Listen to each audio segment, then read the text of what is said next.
eradicate these ills. Now I ask today that you will be with us, guide our discussions, guide our strategies.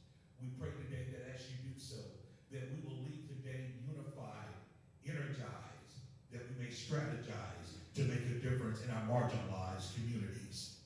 Now, God, we ask today that even as we come together, that you would bless us. Bless families that are being impacted right now by pricing that is out of reach, the inability to afford homes.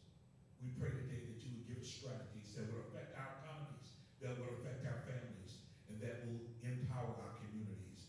We ask your blessings as we invite you in our presence today. We ask this in your son's name. Amen.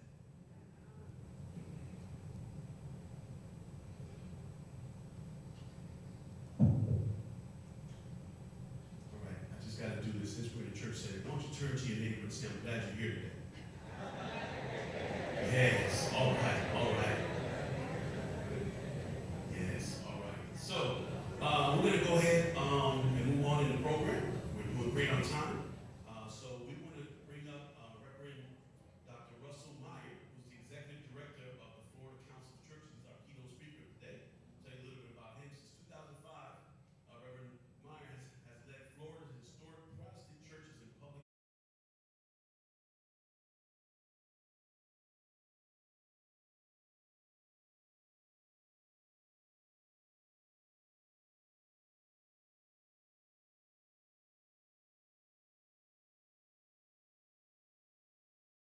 engaged in statewide interfaith efforts on climate, healthcare, justice reform, refugees, and civic engagement.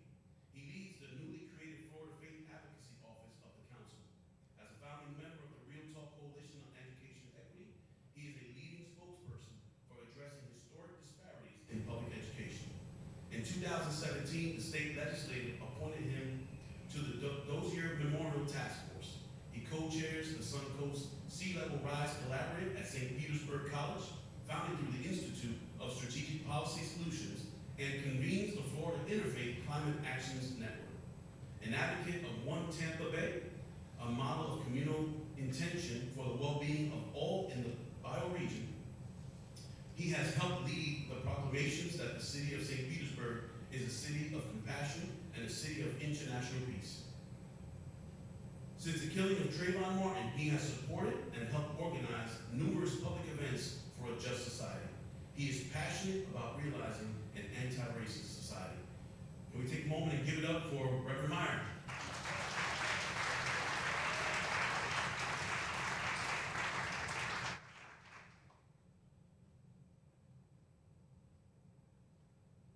Thank you, Daniel.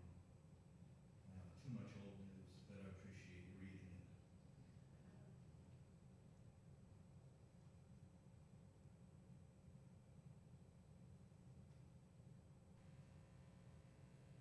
Appreciated the pastor's prayer. Would you just take a moment with me? Find your safe space deep within yourself. And just dwell in the presence of peace that's deep within you. We can breathe from that space.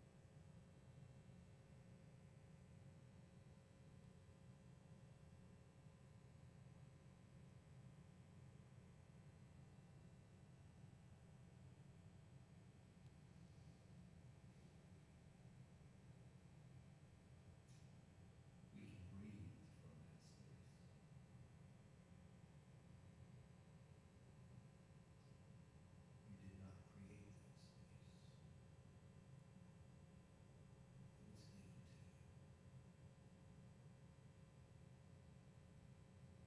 you.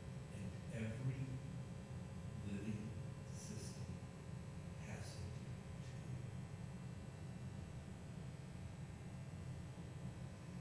I've got some pretty pictures you can look at so you don't have to stare at me all the time. So, but the first one, and what I titled this work, is Emergency in Housing. I want to spend a moment with the word emergency. If I say emergency, what do you see? You see an ambulance running, somebody in the ER, right? That's what you see. And we've come to think of it that way. But if you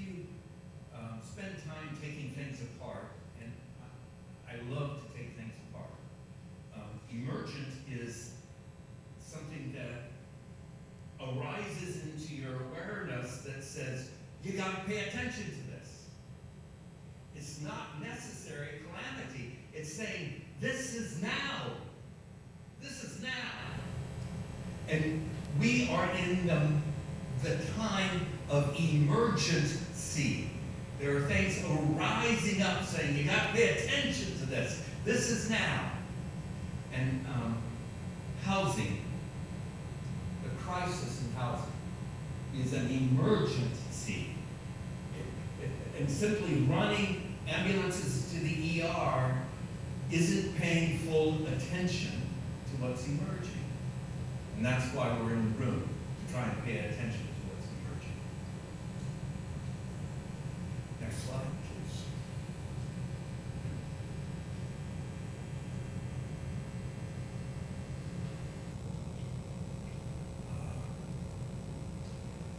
Do you know the Pando Aspen Colony in Utah?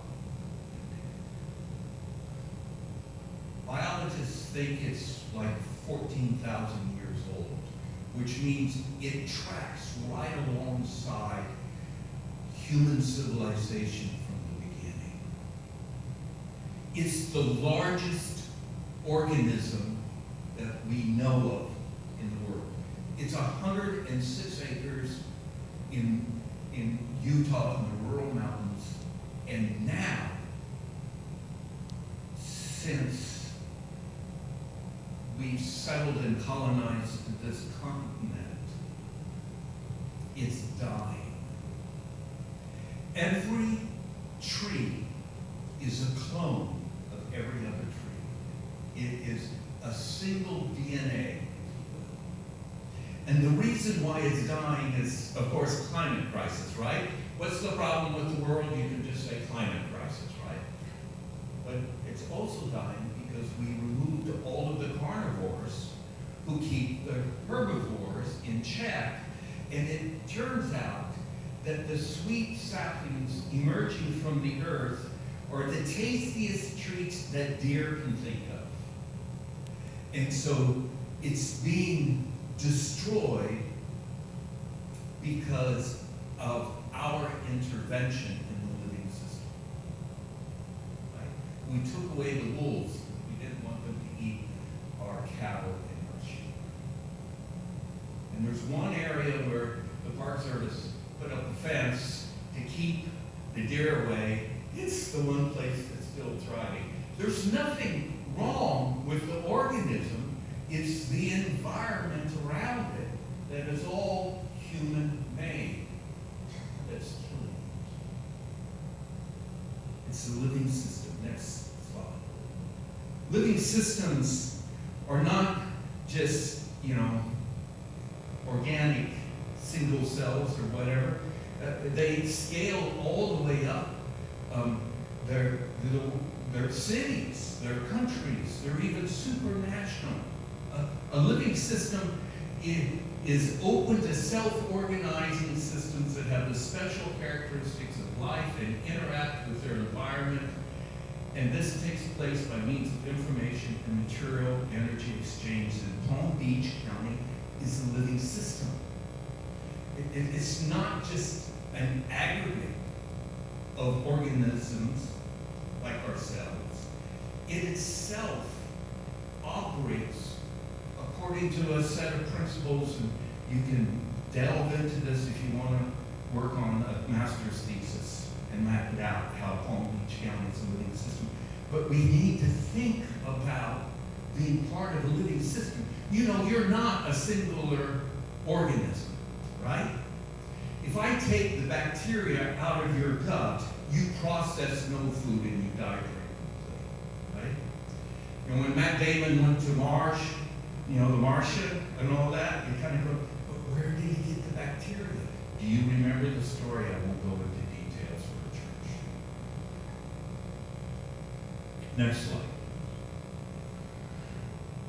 The other thing about living systems is that they're holonic. That means they are a whole themselves, but they're also part of a larger whole, right? And so there's an interaction of wholes going on. W-H-O-L-E, right? Not that H-O-L-E that people like to talk about in politics. No, the wholeness.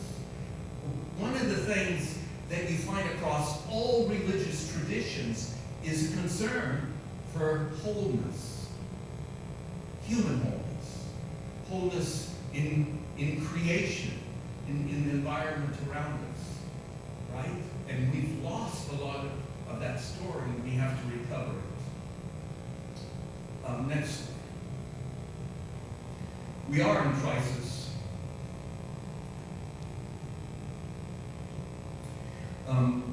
This is from the most recent report of the Florida Housing Coalition. The cost burden for renters in Palm Beach County is 56%. That means they spend more than half of their income just on their rent. Anything over 30% means you're in trouble, right? So we have a crisis. And if you look at the three counties here, Miami's at 61%, Broward is at 58%, and Palm Beach is at 56%. And my question to you all is, who's going to win the race for the largest percentage, right? You know, where's the big expensive growth building going on right now in South Florida that really overemphasizes the current inequities? You just think about that. Next slide.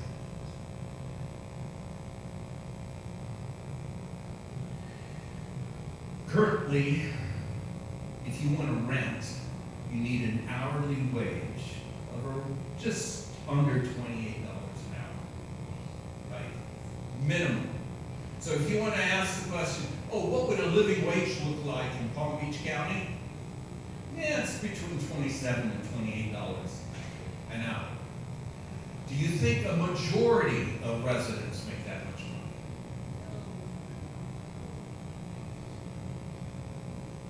No, there's the graph that shows the most common occupations, and the vast majority of people are making barely half of what it takes to rent. Your county, and you already know this, I'm not telling you anything, I'm just stating what is the obvious to everybody in the room, is you're in crisis. You're like the panda of the forest. You're dying. You're dying. Rent is eating all of your tender little fibers coming about. Miami-Dade just declared a housing crisis so that they have access to policy decisions that don't exist in Florida unless you declare a crisis, right? Can you imagine your county commission declaring a housing crisis here, not just raising a bond fund, but saying, hey, everybody pay attention. This is where we are. This is what's happening. We got, we're building these brand new buildings, but the system's collapsing. Who's going to take the trash out from the 14th floor if they live 100 miles away? I mean, seriously. Who's going to take the trash? Who's going to change the sheets when all of those executives come down from the northern corridor if they live 75 miles away? You can't pay to get here. So the system, think system, the system is at its breaking point, even as people are going, wow, isn't that so big and sparkly? The system is at its breaking point.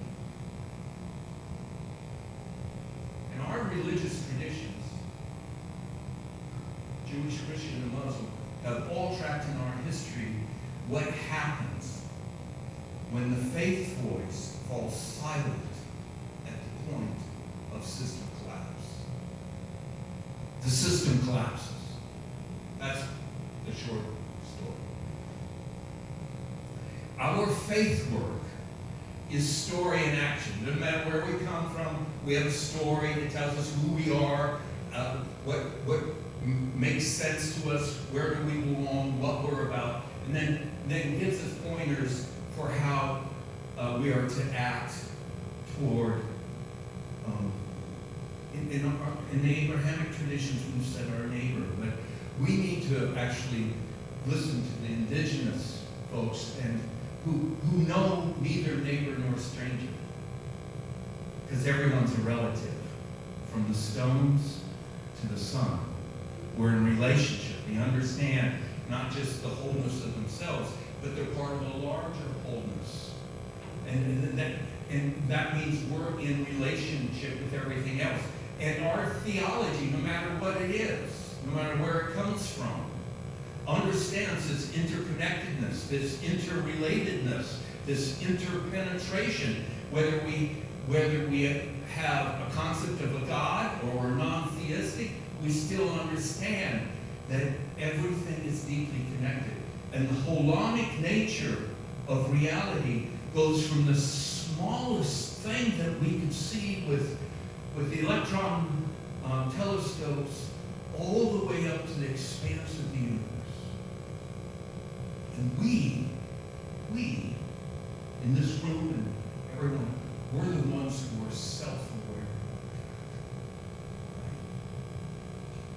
And awareness brings a call to action.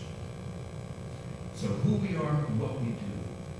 We'd like to be able just to skip talking about our faith stories because they seem to be in conflict, because they're different stories from different times, places, and people. And just say, okay, let's just work together. But what I'm trying to say here is we have a common kind of faith story that tells about human relatedness. So on the international level, the Pope, the Dalai Lama, and the Grand Mufti are talking about the call of religion in the world today is speak to our common humanity on one earth. And if we don't pay attention and address that, the rest of our religions go up in smoke, right? So we got to think that way all the way down to the level where our system is. Next slide. So the question is, how do you intervene in a living system in a place where the leverage points actually make the most difference? Most of us in our faith traditions, we start with where we see the bleeding, and we want to go right there, right? And we lay aside our faith stories. But actually, in this kind of moment of collapse, just addressing the bleeding wherever it's happening, it needs to happen. I'm not saying don't do it, but it's not a real leverage point for changing the system. I've really synthesized the work of Donella Meadows here from MIT Sloan about where the leverage points are, and just dealing with the physical stuff has the least leverage in changing the system so that it becomes healthy. You cannot fix unhealth. Let me say that again. You cannot fix unhealth. You become healthy, and unhealth disappears, but you can't fix it. And a lot of times we get co-opted, we get snookered, we get bamboozled into, hey church, hey temple, hey synagogue, hey mosque, why don't you fix this unhealthy piece over here? And then we spend our labor and our efforts doing that, and that person just bounces back on the street again because they don't have a healthy system that can help support their health and that they can be healthy as a part of. Remember, holes within holes within holes. The real power that we have because of our faith traditions, because the power that most other parts of society don't have, is because we have some sense of something greater than ourselves, God, the universe, whatever, something transcendent. We are not bound to any particular paradigm. At any point, we can say, the way things are arranged right now, the paradigm that you got to get rid of the wolves in order to protect the cattle, even though it destroys the largest organism. That paradigm doesn't work for me. I'm free from it. That's what our religion gives us, right? That's what our spirituality gives us, is the freedom to walk away from the dominant paradigm and imagine a new one. That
The Housing Authority is intending to seek redevelopment of this site, which will displace individuals who've lived there all their lives.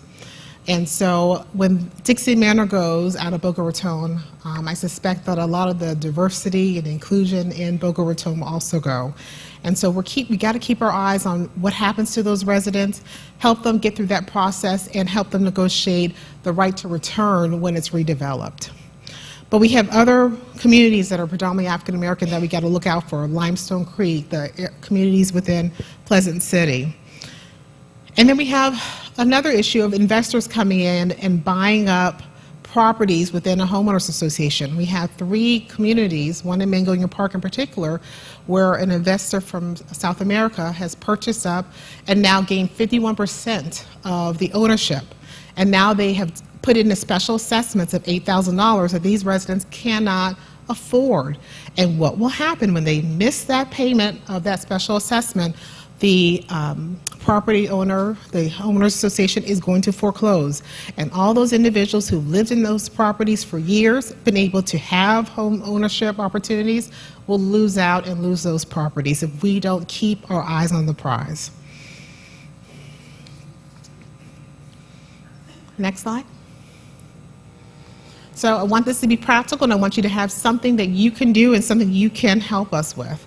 So we have to continue to watch the landlords. I hope that I'm not talking about any bad landlords in this room, but the ones that keep raising the rent. Back in the day, and I mean, I've only been practicing at legal aid for 16 years, but through my career, you know, people will call and say, my landlord's raising the rent $50, $100. I would say, pay the money, because the amount of time to get the U-Haul, the moving company, pay first-class security is not worth it. We are getting calls now where a landlord is wanting to raise the rent $1,000 a month. No one I'm going to venture to say, no one in this room can afford an additional $1,000 a month for a period of 12 months based on their income. If their income doesn't go up, they can't pay that rent.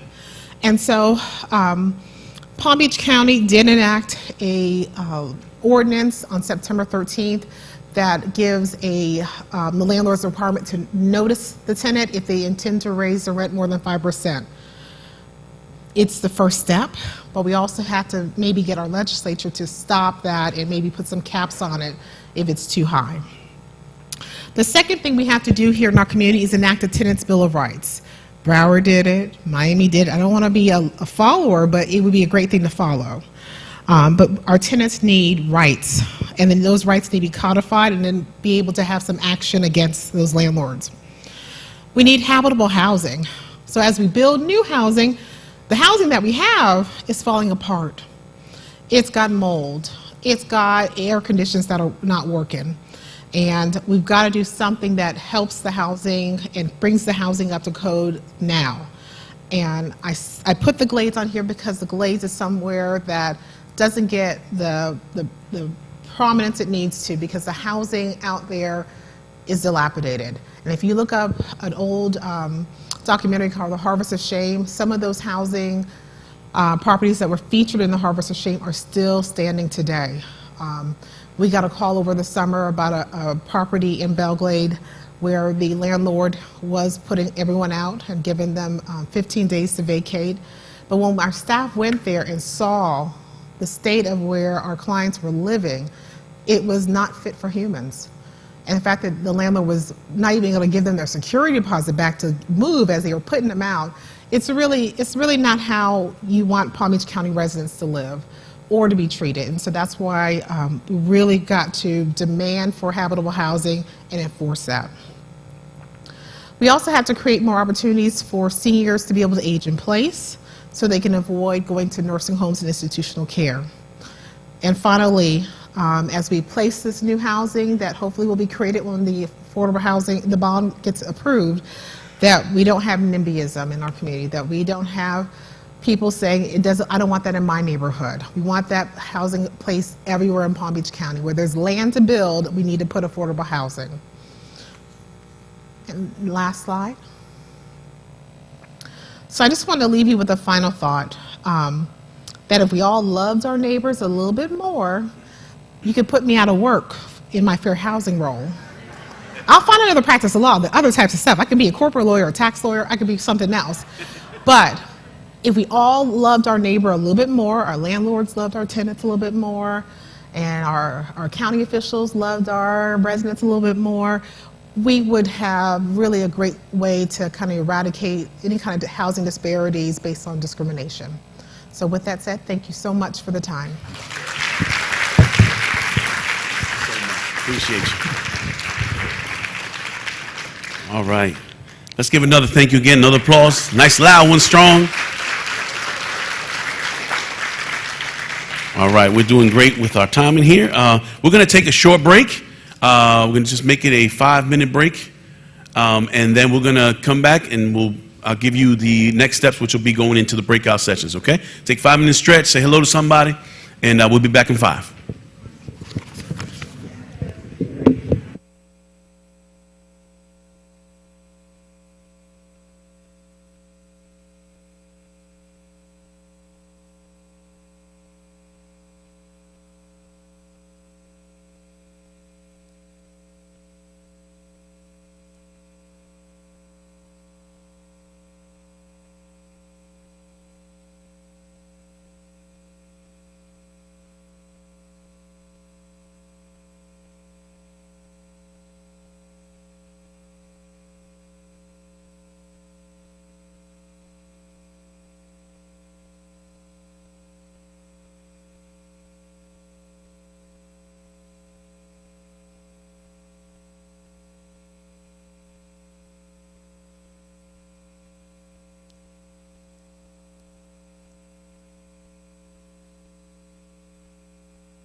chatting, but if we can come back together.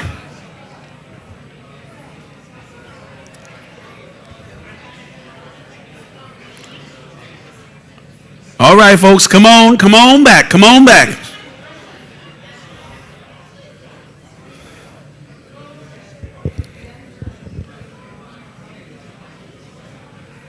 All right, slowly but surely, we're coming together.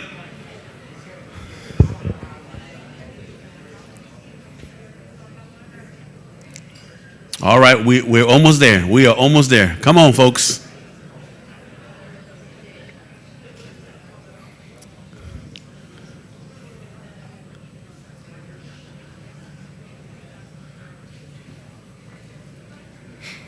All right. Has this been great so far this morning? Yes? All right, listen, we just came off a break. You got to have a little more energy than that. Has this been great this morning so far? All right, all right, all right.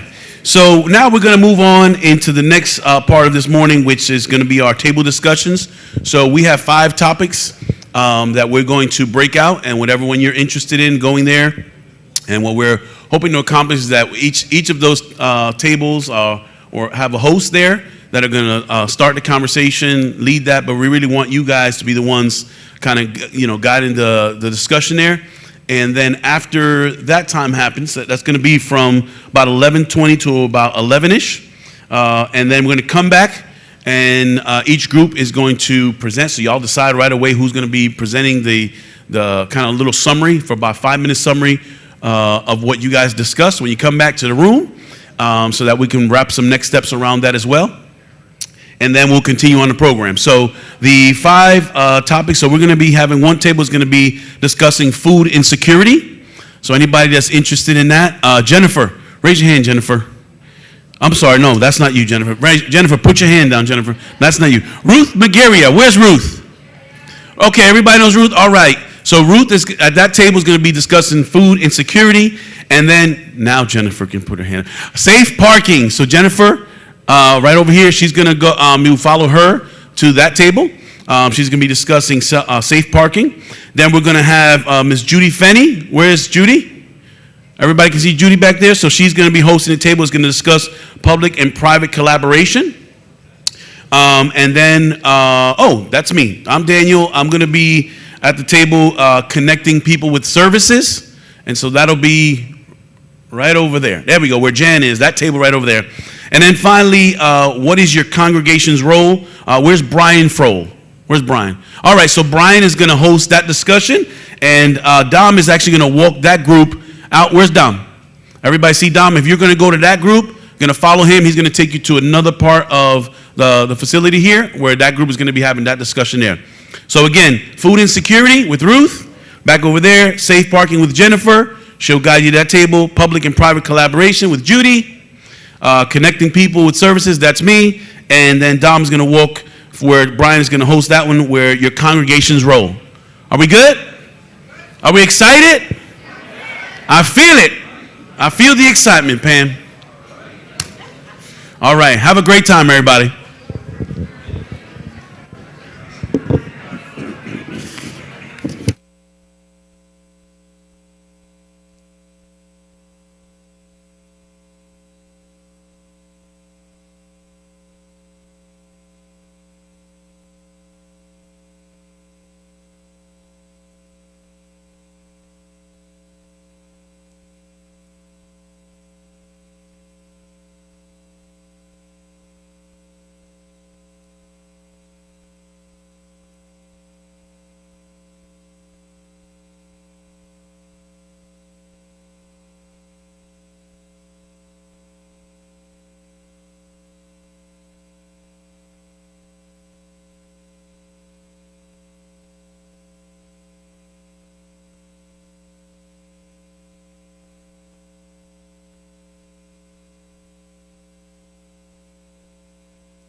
Hello. I know we're all having a wonderful time talking, and I wish we could keep on going forever, but I would really love it if everyone would gather back in their seats, and we will do the presentations from each group.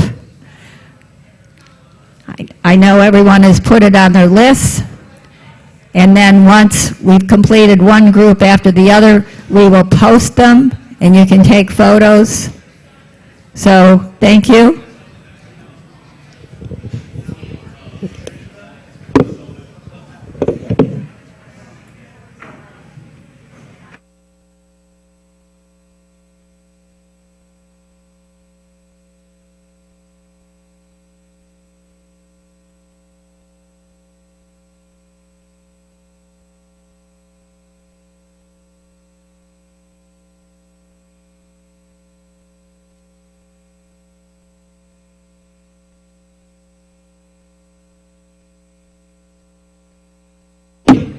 All right, just a reminder, each group to have your representative that's going to share briefly just some highlights of your discussion, okay?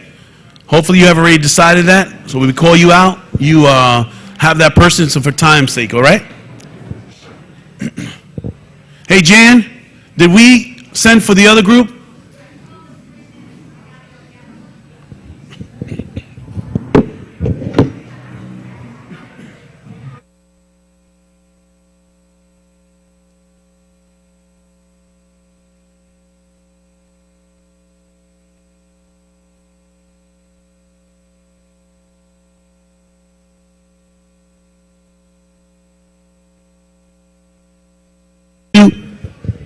If you all want to start making your way back to the seating area over here, that would be very helpful so that we can, we're running just a few minutes behind. We want to get back on schedule.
Hello.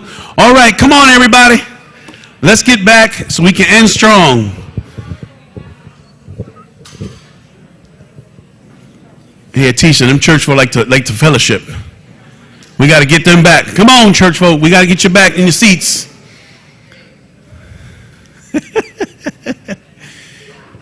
If you can hear me, clap once. Wow, that was pretty sad. If you can hear me, clap once. Wow, that was still sad.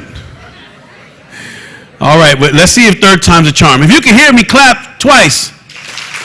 Oh, wow. Oh, y'all are getting there. All right. All right, so we had 5 table discussions.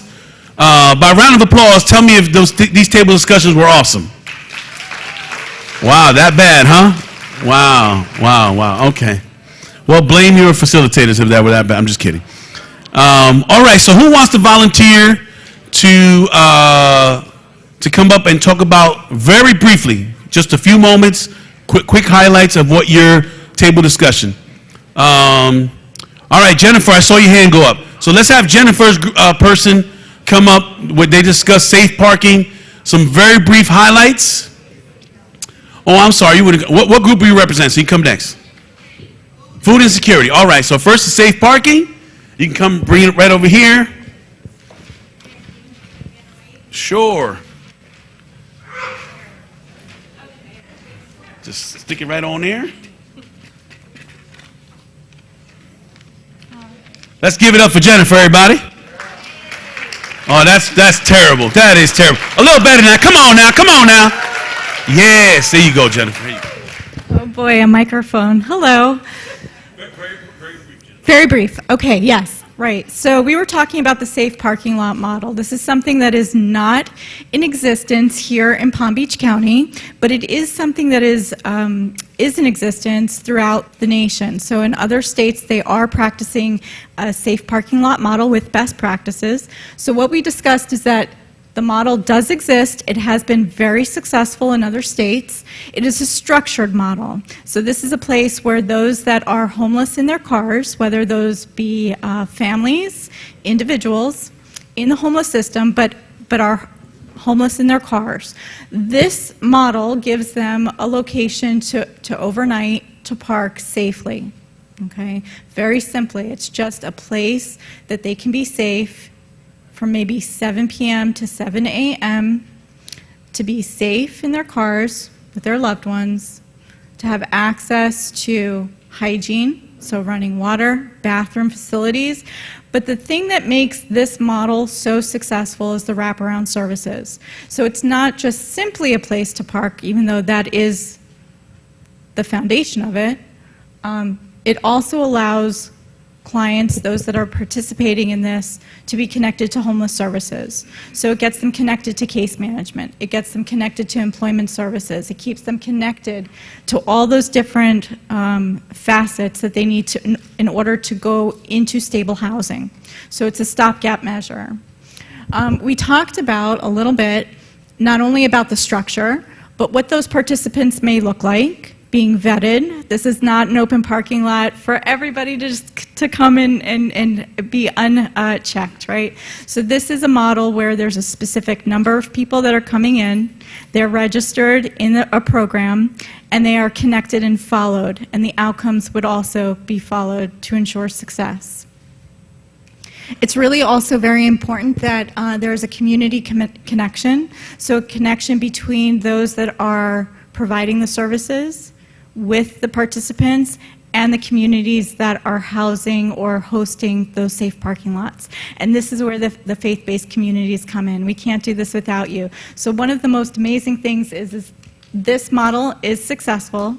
It has been proven successful in other states, and it is with the help of the faith-based communities that it can be successful. So it's a really important piece. It has to start somewhere. So Palm Beach County does not have this yet. So this is truly like the very start, the pilot that will launch hopefully many more. That would be really exciting. Let's see.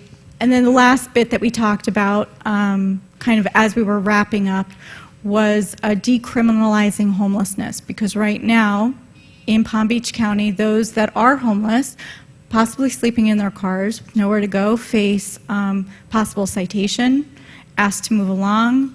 There's there's a whole host of repercussion for sleeping, in car unsheltered, and this will provide a safe space so those can get back on the road to housing stability.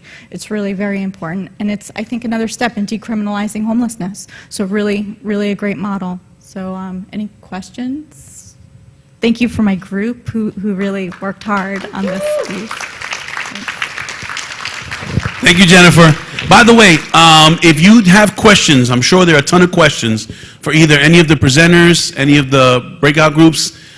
Please email those questions. Those mean a lot to us. We will look at all of those, and we want to do send out a report out and everything. Faith in Action PBC for Palm Beach County @gmail.com.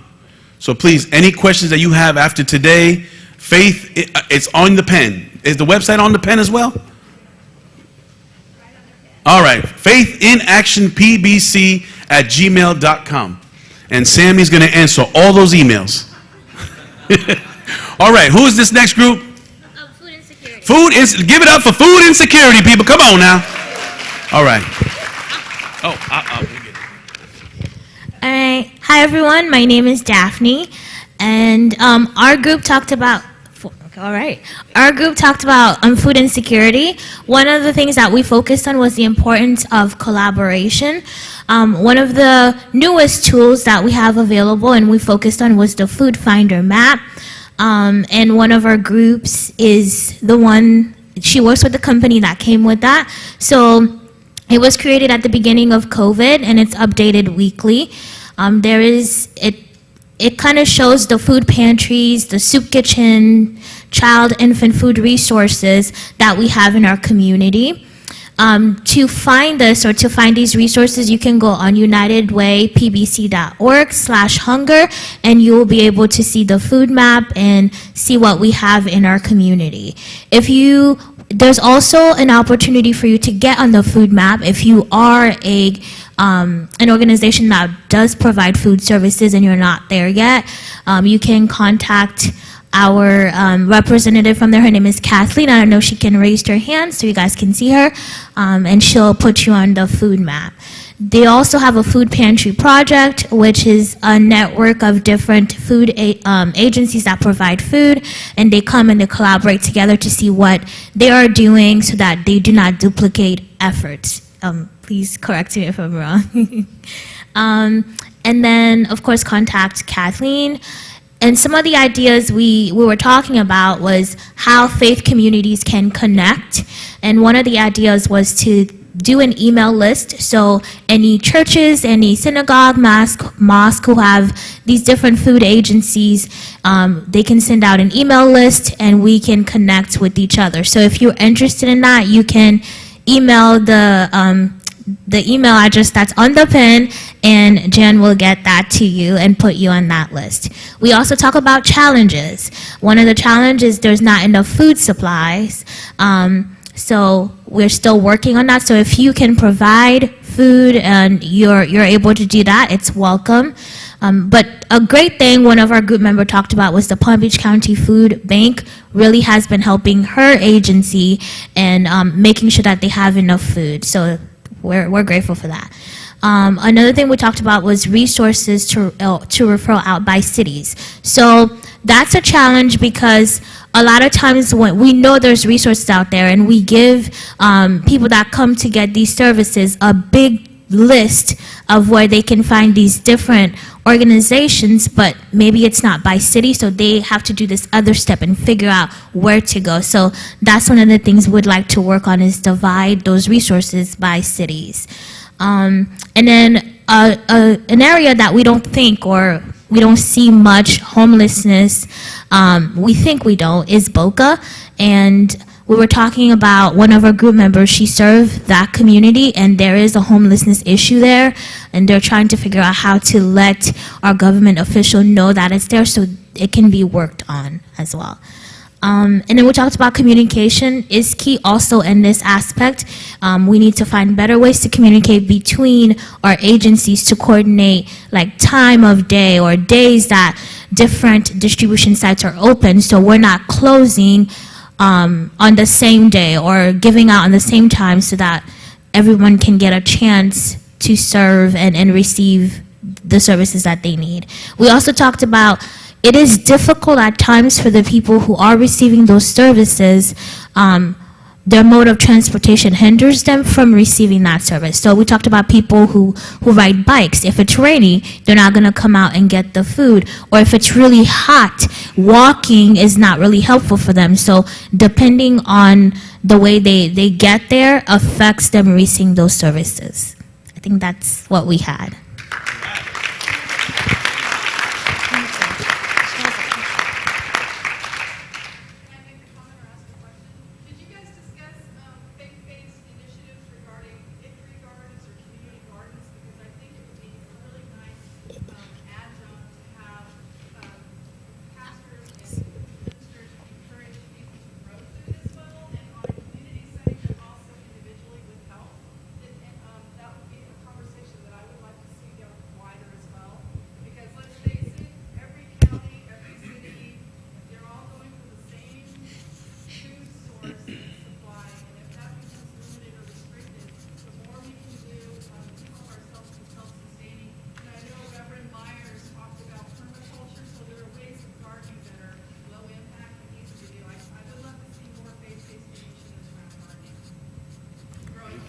Thank you.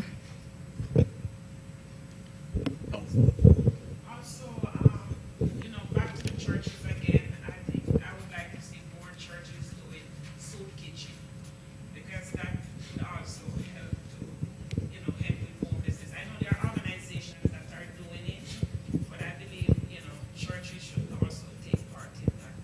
Because a lot of members go to church, they may not say what's going on with them, but there's a lot of members who are homeless, who are hungry, but they're afraid to say because they do not want to be criticized. So again, I think the churches also need to take that role also. Okay, thank you, thank you. I just wanted to say one more sure. thing. I'm so sorry. One of our group members, I think, Rabbi, I'm forgetting your name, Rabbi, if you're still here, if you can, right. He was talking about his temple. They are able to help. So if you need more food, if you're an agency who needs more food, you can reach out to our rabbi right there, and he'll be able to help you with that. Thank you. All right, awesome. All right, who is next? We got 3 left. How we doing on time, Jen? What time is the next presenter? Is 11:45? Okay. All right. 35. Is he on his way, or? All right, what group is this? Models of public-private partnership. Models of Public-Private Partnership. Give it up for Models of Public-Private Partnership. Here you go, Cameron. Thank you. One of the things we talked about was collaboration to provide community services. This is collaborations, sometimes that public or that private organizations, a church, partnering with the community to help provide shower services or food programs like the Cross Ministries Caring Kitchen or legal aid. They talked about operating some of these services out, like using the church's real estate, their property, to operate these services, such as what's the Lake Worth one called again? The Lake Worth Church of the Glades, neighborhood caring village. But these short-term services are a Band-Aid. We talked about partnerships with nonprofit developers to provide affordable housing, so cities helping to fund those or provide financing, and as well as those nonprofit developers sometimes provide property management, which includes like ongoing services for the residents, such as financial literacy programs and such. And we also talked about the partnership of having a publicly owned land trust. So the land is owned by the city and it is leased to a private entity to develop. with restrictions and conditions that ensure that the housing built on that land remain permanently affordable. And those land trusts can extend up to 99 years. And that's, did I miss anything? Oh yeah, we talked about the $200 million bond, which would be a partnership between the public funding provided by the county and the taxpayers and private developers to build workforce and affordable housing. Awesome. All right. Leave it here. Thank you, thank you. Yep, you take that with you. Oh, okay. Where is we got two more, right? Am I counting correctly? Who's left? I don't know how I was voted the spokesman for my group. I don't understand. I had no say in that. You're a great guy. All right. Thank you, Rocio. Give it up for Rocio, everybody. All right, so our group, awesome discussion, great folks there. We pretty much provided an overview of our coordinated entry system. I think we need to do that more so, the community at large, just so that folks know, what's what. We talked about some of the enhancements that have been made to the coordinated entry system, from not just that we now have a call center, folks that need any services. So for anybody that's experiencing homelessness, you can dial 833 HHA, which stands for Homeless Housing Alliance. That's the name of the local continuum of care. WILL, so 833 HHA WILL is the number to call for homelessness. 833 CSD WILL for prevention services. So we talked about that. We talked about an online portal known as Oscars. How many have heard of Oscars? Okay, about 4 of you. No, I'm just kidding. So Oscars is a system that was originally built for the county's Community Services Department, for all the services that exist there. But, and it was something that we were working towards expanding, enhancing, and COVID really pushed us to get there further, because that's how we were able to spend over $130 million in Palm Beach County and serve over 30,000 unduplicated households with rent, utility, food, assistance through that portal. Folks never, because we were social distancing, they didn't have to come into an office. They were actually able to do it on the computer, upload documents. They'd go to the libraries partnered with us. Some of the nonprofits around the community partnered with us, and persons can go there.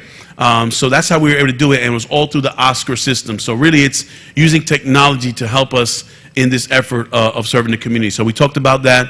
We talked about our street outreach, how that's another point of contact for persons experiencing homelessness, how they enter the system as well. And let me look at the notes. Coordinated entry, call center, Oscars, street outreach. And then, of course, our resource and referral portal. What's the date, folks? What's the date? Oh, y'all a good group. Y'all a good group. So November the 2nd, we're going to be sending invitations out to the community at large. We have been working on this system, the ISS department of the county. It's so that it'll start off with a map. So let's say you are looking for services, food. You'll be able to also, or clothing, or shelter, or whatever. You'll type that in there, and it'll pop up all the organizations in the community that provide that. And with the information to contact them, and you'll be able to make a referral to that organization. So it's really an agency-to-agency referral, or provider-to-provider referral system. So we really, our goal is to really have the whole community involved with this whole system. Right now, we're piloting it with a few organizations that are part of the coordinated entry system, and then we'll grow to the members of the Homeless and Housing Alliance to go with that, because again, we want to make sure, as folks are using the system, that we're careful with client information, that we're following all the security protocols to ensure the confidentiality of their information. So that's something that's also up and coming that we're very excited that we believe is going to help us out as a community at large. So did I miss anything? Just the homeless shelters that are in existence and the ones that are coming Oh, yes. So July 2nd of 2012, we opened up our first homeless resource center. That's on 45th Street. The Lewis, everybody knows, homeless resource center on 45th Street. So that was the first one. But that came out of the 10-year plan to end homelessness that originally was launched in 2008. And part of that plan was that we eventually would have 4 homeless resource centers throughout the county to address the issues of homelessness in our community. So that was the first one. Then we also have, right now they broke ground, for those that don't know, on HRC2, a Homeless Resource Center 2, that will be on Lake Worth Road, on the same property as the Senior Center, west of Congress on Lake Worth Road. So that's being built and is supposed to be ready by fall of 2023. So if you want to ride by and just, get to go out there, but see the walls coming out, poured foundations, it's happening fast. So that's the second one. Temporarily, the HRC2 staff and the clients that we're serving are at the fairgrounds at the old detention center. Once that facility opens, that one will shut down and will operate there. And then there's a Homeless Resource Center 3 in our western community. We have the entry point in Belglade and then the shelter itself with different housing strategies in Pahokee. So 3 of the 4, not sure if the 4 will come or whatever, but we've made some progress with that. So we also discussed that. And I just realized that I started over here, but I ended up over here. I don't know how I did that. But anyway, so that's what we discussed. And then we have one more, our last group to report out. All right, that's Dom. You didn't write that though, right? And then right, You didn't write that. Oh, no. Yeah. No way I could write that. See, there's a big difference between male writing and the female's writing. You can actually understand it. So we talked first about some of the words in our religious faith that kind of come to mind when we're thinking about this issue. And we kind of listed all those. I'm not going to go through all of them, but there was some powerful ones. So hope, experience, we talked about community missions, gratitude, action, inclusion, love the unlovable, all belong, utilize excess church land for housing. That was more than one word.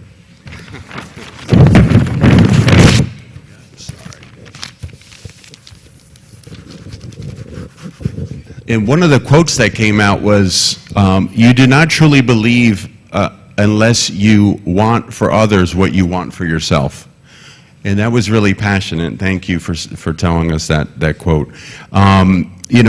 From a church perspective, we preach the gospel every week, but do we take action during the week from what we heard, right? And that's something you hear about from pastors and rabbis and everything in your congregations. How do you live the gospel, right? And that's something that we have to get back to, because right now we are so divided once we leave church, right, that we don't talk to people outside of our comfort zone or outside of our communities. And so we lack the empathy of different experiences and people from different places that are in our community. So another thing that we talked about was invitation. And so it was brought up that we should be going out to people in our community that might be experiencing homelessness or struggling and ask them if they'd like to worship with us so that they can come into our congregation and we could get to know them, right? Because as you might have experienced in your personal lives, it's very hard to empathize with people sometimes. Some people can empathize with anybody, and some people have a hard time empathizing. But when you get to meet people and hear their stories, they become a friend or someone that you can relate to. And the problem is nowadays we're not talking to each other, right? We're on Twitter, on Facebook, arguing with each other about things that sometimes don't even impact our daily lives. It's a distraction that takes us away from becoming a community.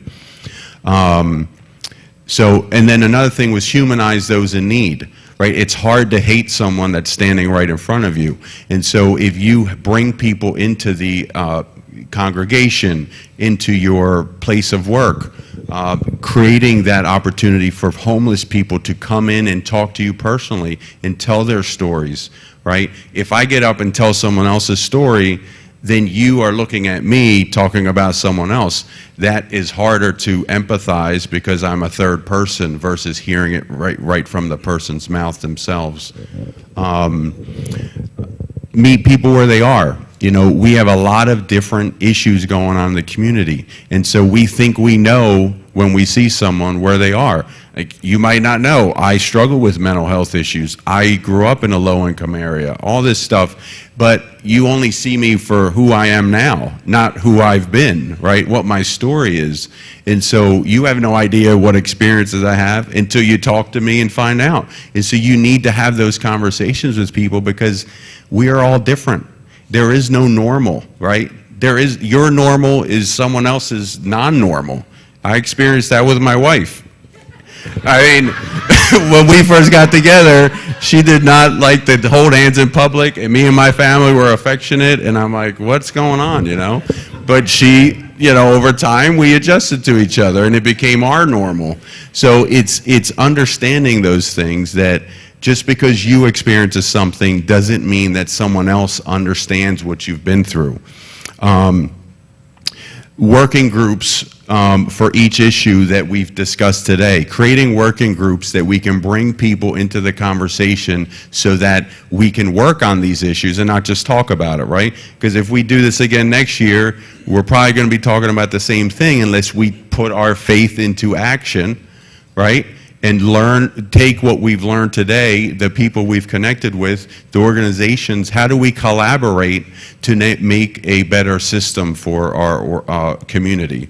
And the last thing I'll say is, something that Russell said really resonated with me because I've been thinking about this a lot. We've created all these things that we now are fighting against, right? We are accepting the norm. But we can also say this isn't what we want. We can change by saying, as a collective group, that we don't want to live this way anymore. We want to change the dynamics of what's going on in our community. But everyone thinks just like, oh, my vote doesn't count, your voice doesn't matter. It does matter. You need to speak up. You need to be out in places, and you need to show support for the things that you want to champion in your community. And that's something that you can take action on. So thank you. Thanks, Dom. Appreciate it. You know, we're in a church setting. There were a few moments there where, you know, if you were in church, you'd be like, preach, preacher. You know, but so thank you, Dom. Great work with all the groups. Again, if you have any questions whatsoever, please email those questions to faithinactionpbc@gmail.com. Okay? So now our next item is we have our distinguished guest, Commissioner Mac Bernard, is on the scene, and he is going to share with us some things. So let's give it up for Commissioner Mac Bernard this morning.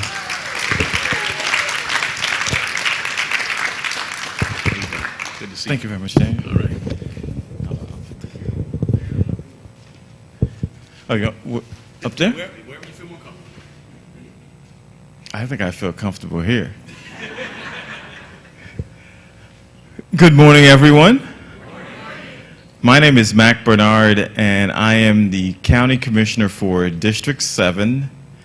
And District 7 starts to the north, which is Lake Park, West Palm Beach, Riviera Beach. Here is also part of District 7. If you go to the town of Palm Beach, Lake Worth, Boynton Beach, Lantana, and Delray. So that's where District 7 is. And I'm here this morning to discuss the housing bond that is on the ballot in November.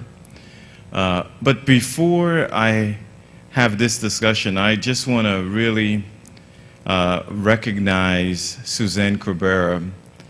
Suzanne, if you can come up for me, please.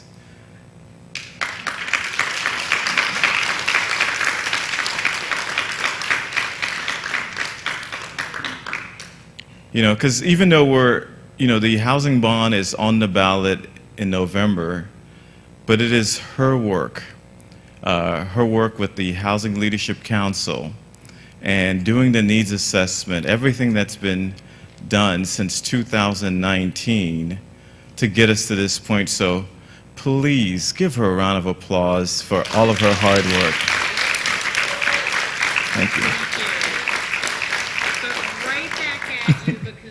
four-star housing champion on the commission. So right back at.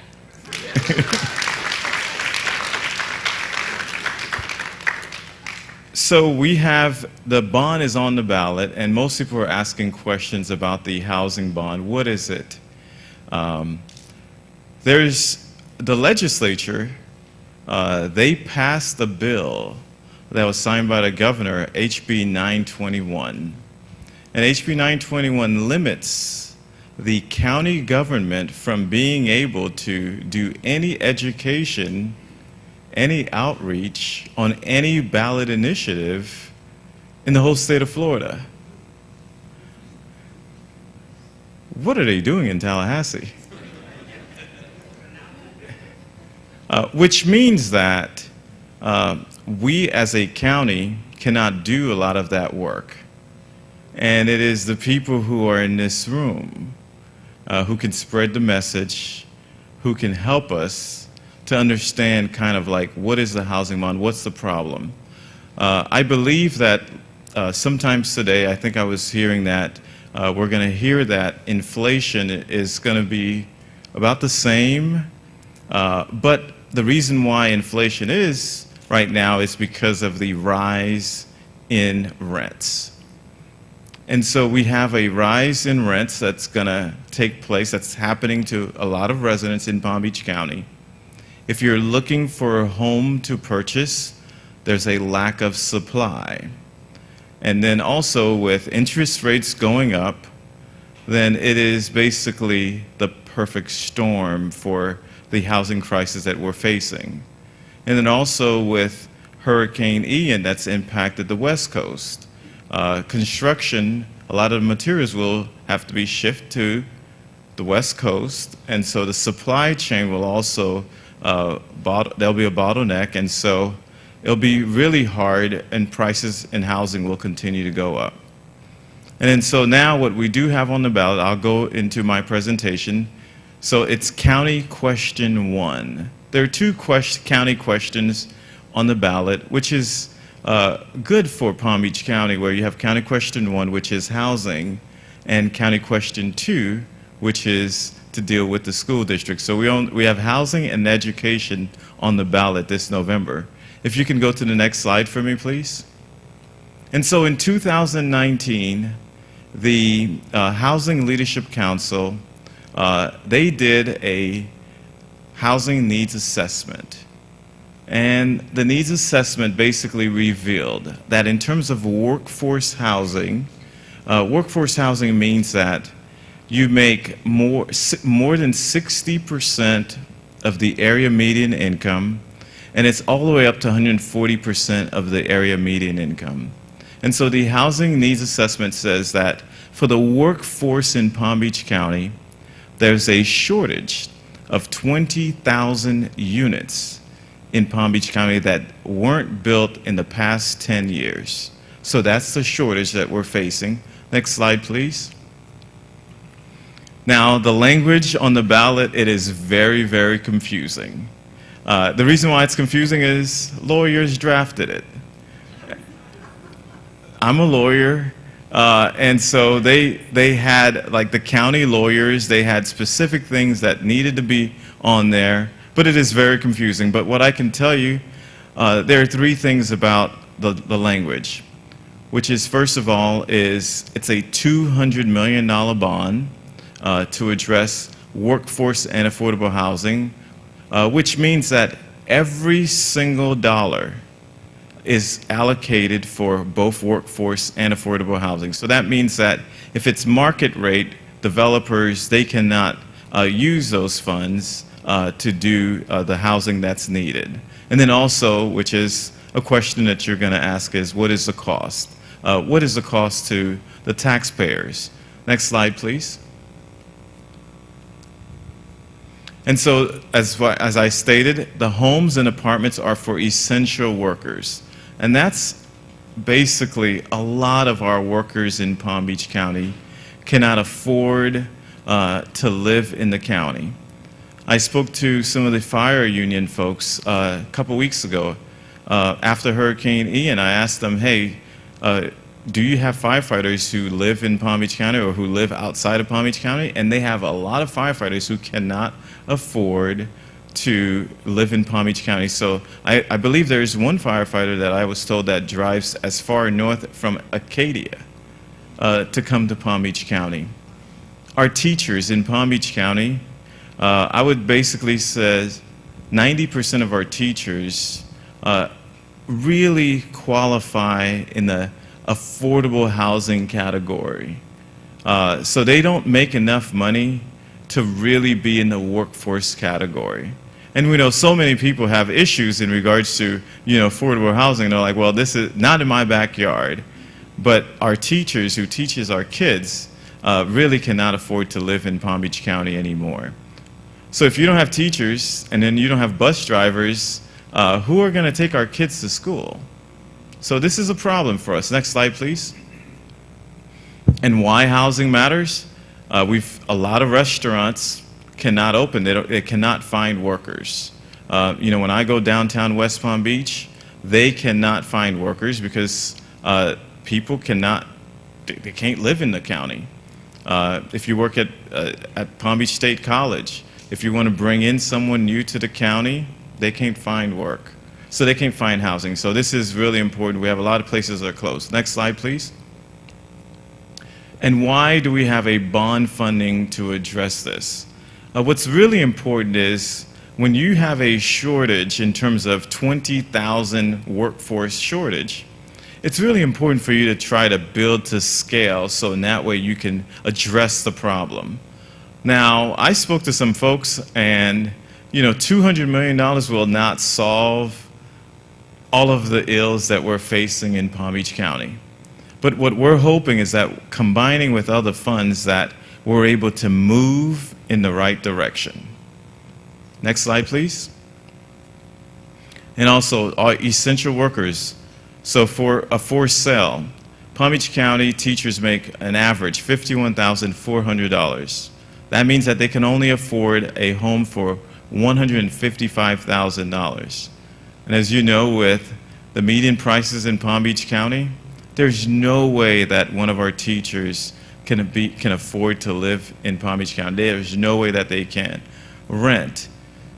If the average worker makes $18 an hour, they really can only afford to pay $910 a month. Rents in Palm Beach County are increasing. I spoke to someone yesterday where, their rent went from $1,500 to $3,000. $1,500 to $3,000. Next slide, please. And how does the bond work? And so what it is, it's a GO bond, which is a government obligation bond, where it is based on the property taxes, and so which will be backed by the county. And then so what would happen is if the voters pass it, then we would do a bond validation hearing, which is sometimes in March, and then hopefully we're able by May to start allowing to use those funds to start creating those houses. Next one, please.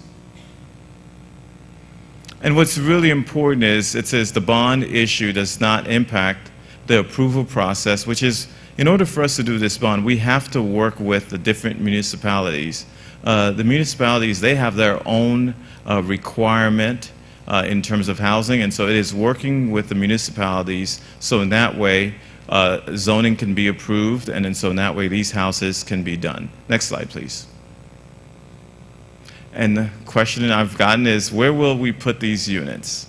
And so what we're hoping is that working with the municipalities, we've created an affordable housing task force with most of the mayors in the county to talk about how we can put these units. And what we're hoping is that from Federal Highway, Dixie, Military Trail, and Congress to be able to use funds, the infrastructure funds that we're receiving, so in that way we can use those areas, so in that way we could put some of these apartments in those areas, because we're going to also increase address transportation, flooding in some of those areas. So that's kind of like where we're thinking that most of these units will be along those corridors. Next slide, please. And how much will it cost? And so we, from the county, we received that it's going to be $4.36 per every $100,000 of value, of assessed value. So most Palm Beach County residents, their average assessed value is around $300,000, which means that it would cost about $14 a year. Now we do have other bonds that we have in the county that are going to be they're going to mature in 2025, 2026. So we believe around that time, with those bonds falling off, that it will eventually be a wash in regards to addressing these needs. And next slide, please. And so what we did was, with the Housing Leadership Council, they created a housing plan because many people think that the bond is just only that's all we're trying to do. No, we actually created a housing plan to address housing. And so what we have is there are 4 focus areas. Funding and financing is one piece, which is the bond. You have planning and regulatory reform, neighborhood revitalization, and racial equity and fairness. And so what we're trying to do is make sure that the housing bond is used for creating units, because we don't have enough units in Palm Beach County.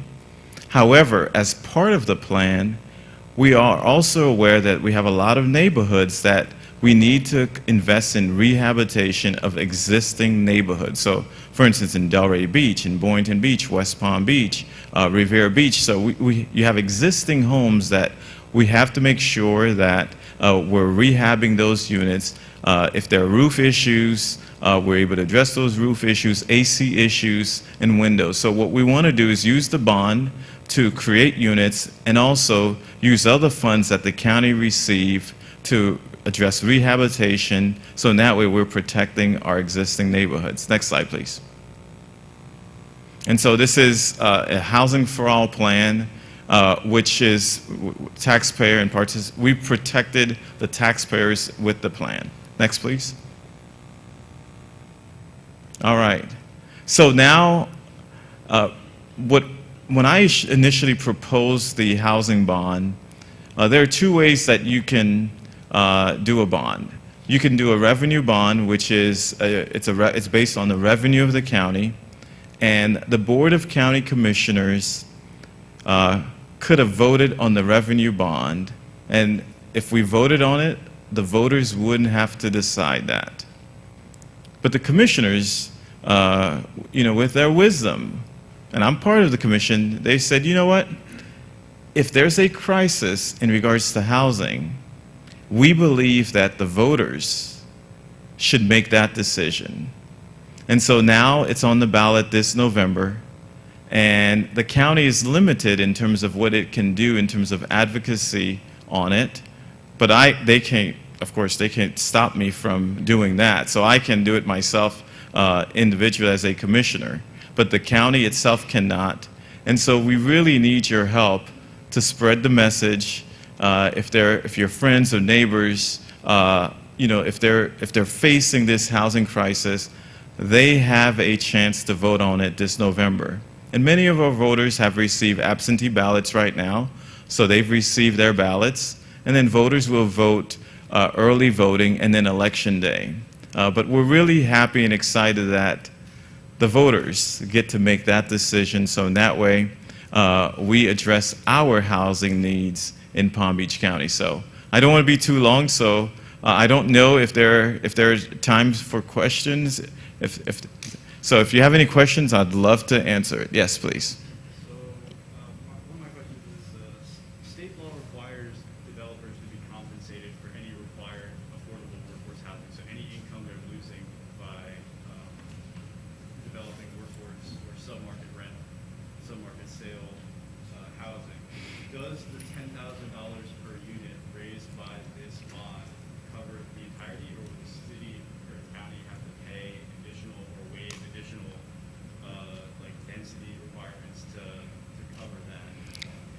So when what's your name, Cameron? So Cameron asked a question about, if there's, like state law is, are you saying that if there are any shortage, would the county have to pay for it?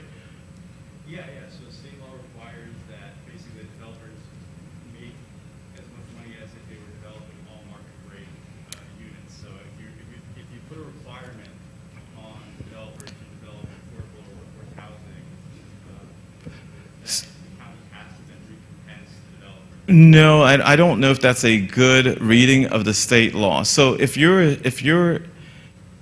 building an affordable housing development, the way that it works is your cap in terms of what the rent will be. So HUD determines exactly what the rent will be based on your income and your household size. And so that developer, they've already determined that this is the rent that they can collect. And so typically what would happen in an affordable housing development, the developers, they go out and they get, let's say you're going to build an affordable housing development, I'll say in Rivera Beach. If you're building a development in Rivera Beach, let's say you're going to build 140 units, and it's going to, let's say the pro forma says it's 130 units, all right? And the pro forma says it's $30 million.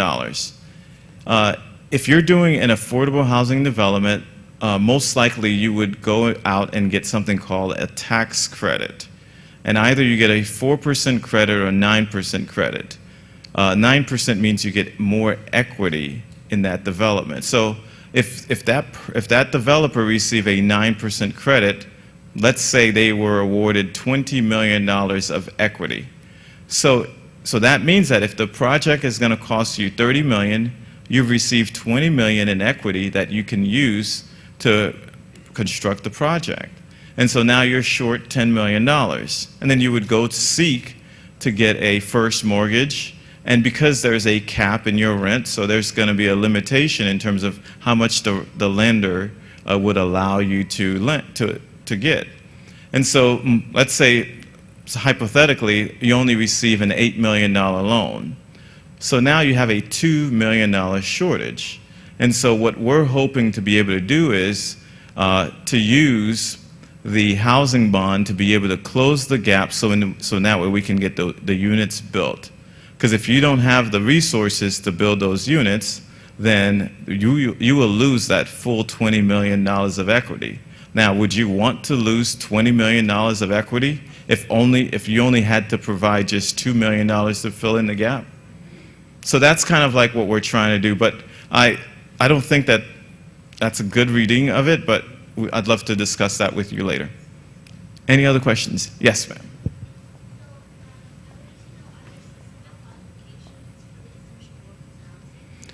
The question is, are there any specific qualifications for the essential?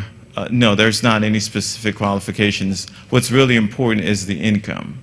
So that's whether you fit the 60% above of the area median income. So the closer you are to, so if you're in the 60 to 80% of the area median income, then of course your rent would be less, and if you're going to purchase a home, it would also be less. On our county's website, we have the Department of Housing and Economic Sustainability. We have the flyer where you could see exactly how much, if you were going to purchase a unit, how much it would be for if you, let's say you fit in that 60 to the 80% of the area median income. I believe that if you're purchasing a house, the county is requiring that house to be $192,000.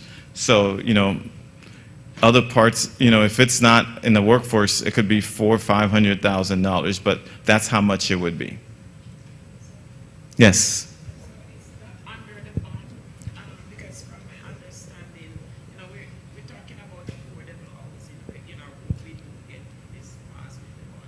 But I also recognize, we talk about investors and stuff like that. And I also recognize investors who are actually coming in from Beach County at this moment and building homes in the area. Say, for example, you talk about Rivera Beach. Mm-hmm. We talk about Australian Avenue, where there were affordable housing on one side, and the other side, we talk thought it was affordable housing also because it was built similar, paid similar, everything looked alike, and then when you go there to, to rent, you can't afford it. And, I'm like, why would you come into this area? I'm not saying that we do not want the area to be developed. Don't get me wrong. We want it to go up. We want it to be a good community. But then I turned to them and said, can the nurses, can the police, can the people who live within this community afford those affordable housing as what they said? I mean, what the cap off, they're coming in, they're building, but what does the community get back from it? So what we've done is for the both affordable and workforce, it's important for you to put some restrictions like that are recorded with the deed. So if it's affordable or workforce, there will be a restriction that is recorded. And also on an annual basis, the developer or whoever would have to certify that they've rented those units to the workforce or affordable housing. But how do you, as a county, how do they give an account? Because again, I'm a say middle income person. I went there to rent. At the time when they built it, it was like $1,500 for one bedroom, and I'm like, what? Why would you come into an area that is an affordable? But they may not. But they may not. They may not have built it as an affordable or workforce unit. They probably, most likely, they built it based on the rent at that time, and they might have said that it was workforce or affordable, but they didn't have any restrictions, and so they can decide to increase it if they want to. I know there was another question. Yes. My question is about low income. Uh-huh.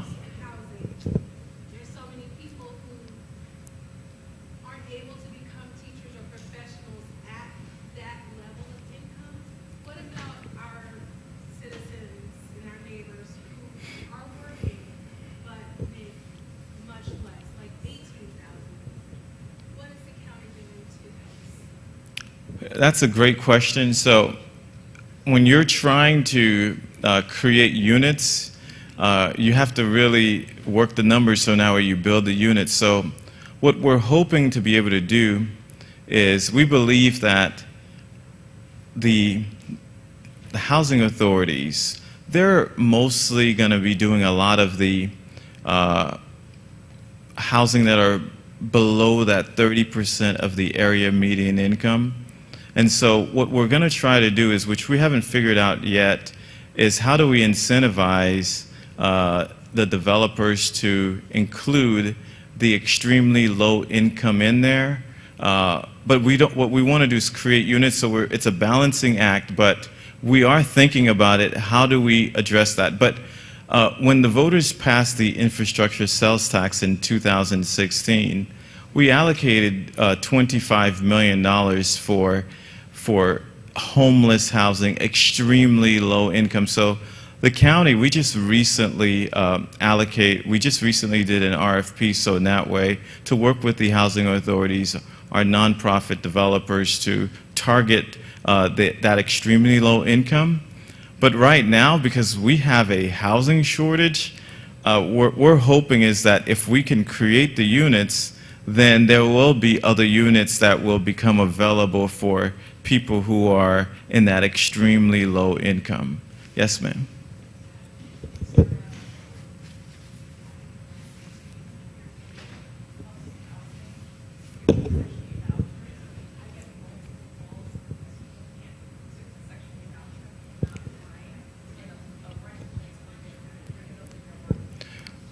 So the statement is, even folks who have a voucher or a Section 8 voucher, they have a voucher, and even though they have the vouchers to be able to go out and rent somewhere, they cannot even find a place to buy.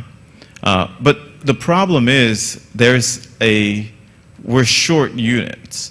And now I know a lot of people talk about rent control.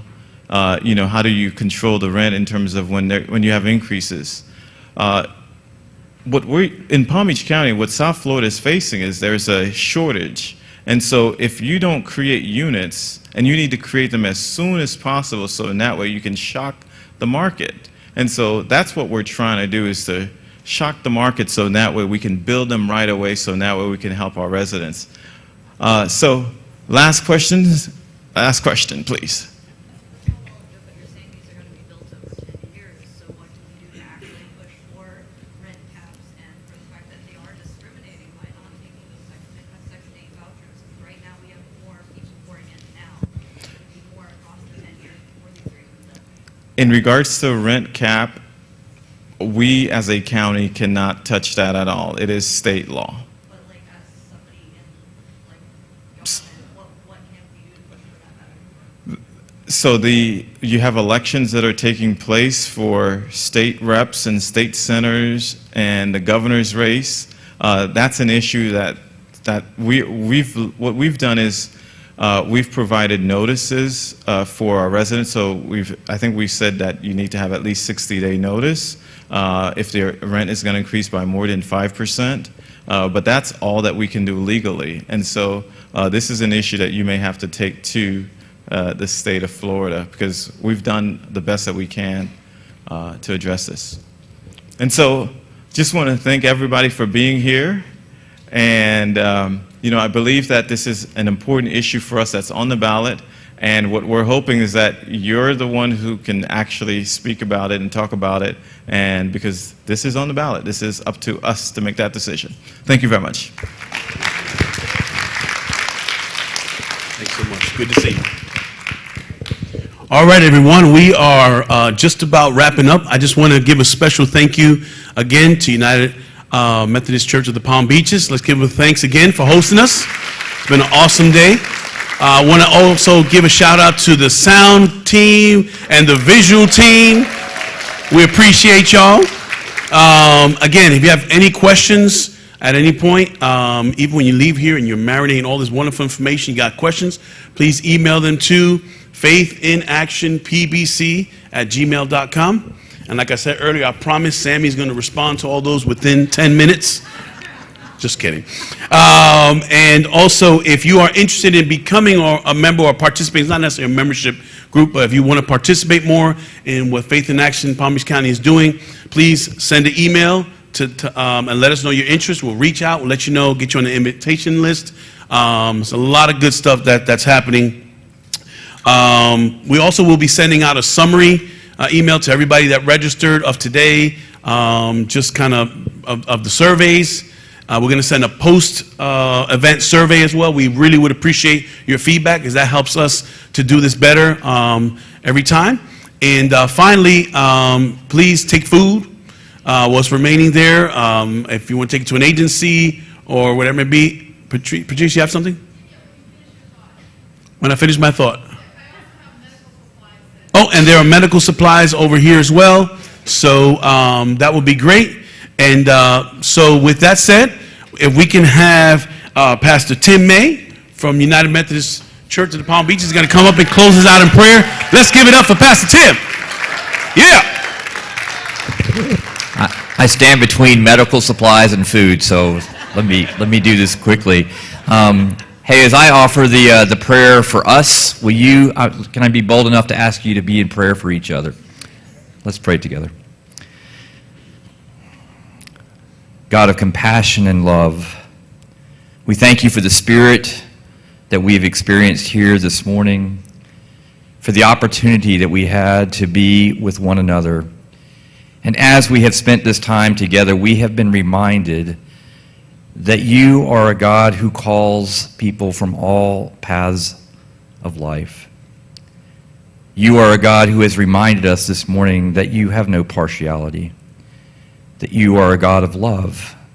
You are a God who has called us from the north, the south, the east, and the west. You are a God who has called us to have our eyes open to those who are in need.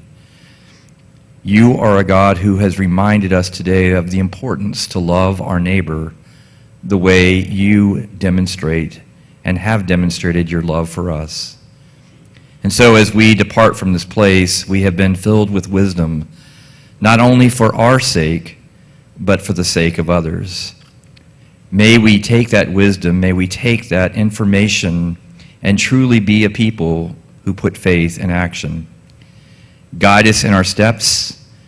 Fill us with courage and boldness as we seek to be a people of love and compassion as we follow you.